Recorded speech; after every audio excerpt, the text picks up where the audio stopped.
Saturday evening shopping போயிட்டு வீட்டுக்கு வந்தப்போ பக்கத்து வீட்டு நெய்பர்ஸ்லாம் ஒன்றா நின்று பேசிகிட்டு இருந்தாங்க.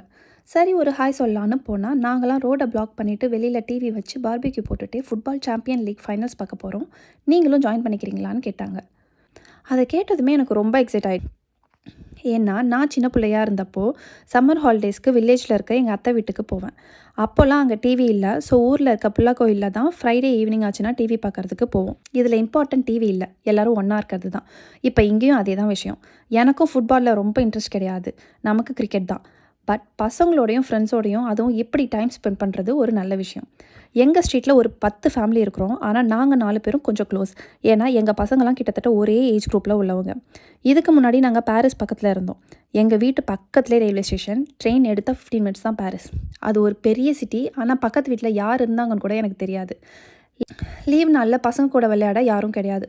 பார்க் தான் போகணும். எப்போவுமே டிராஃபிக்.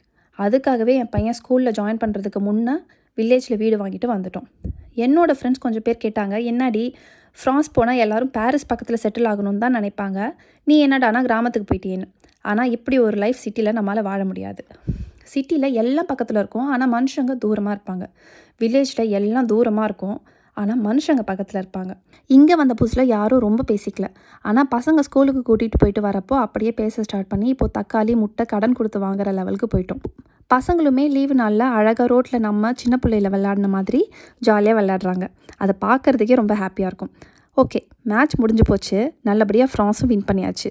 நம்ம மரோக்கன் ஆள் ரொம்ப ஹாப்பி. அவர் தான் ஃபுட்பால் வெறியர். இந்த செட்டப்க்கு ஐடியா கொடுத்ததும் அவர் தான். இந்த 4 ஃபேமிலியில் ஒருத்தவங்க மரோக்கன், ஒருத்தவங்க ஆஃப்ரிக்கன், நாம் இந்தியன், இன்னொருத்தவங்க ஃப்ரெஞ்சு. அந்த ஃப்ரெஞ்சுக்காரர் கூட ஃப்ரான்ஸ் வின் பண்ணதுக்கு அவ்வளோ எக்ஸைட் ஆகலை. இந்த மரோக்கன் தான் ரொம்ப ஹாப்பியாக இருந்தார். உங்களுக்கு பார்த்தாலே தெரியும். நம்ம பிறந்த நாட்டுக்கு உண்மையாகவும் வாழற நாட்டுக்கு நேர்மையாகவும் இருக்கணும், அவ்வளோதான். ரொம்ப சிம்பிள் இல்லை? இது மட்டும் இல்லை, நம்ம ஊரில் வில்லேஜ் லைஃப்க்கும் ஃப்ரான்ஸில் வில்லேஜ் லைஃப்க்கும் இன்னும் நிறைய ஒற்றுமை இருக்குது. எல்லாத்தையும் ஒன்று ஒன்றா வீடியோவில் அப்லோட் பண்ணுறேன். மறக்காமல் சப்ஸ்கிரைப் பண்ணிவிட்டு வெயிட் பண்ணுங்கள். எல்லோரும் நல்லா இருக்கணும், யாருக்கும் எந்த கஷ்டமும் வரக்கூடாதுன்னு சாமியை கேட்டுக்கிறேன். Bye by.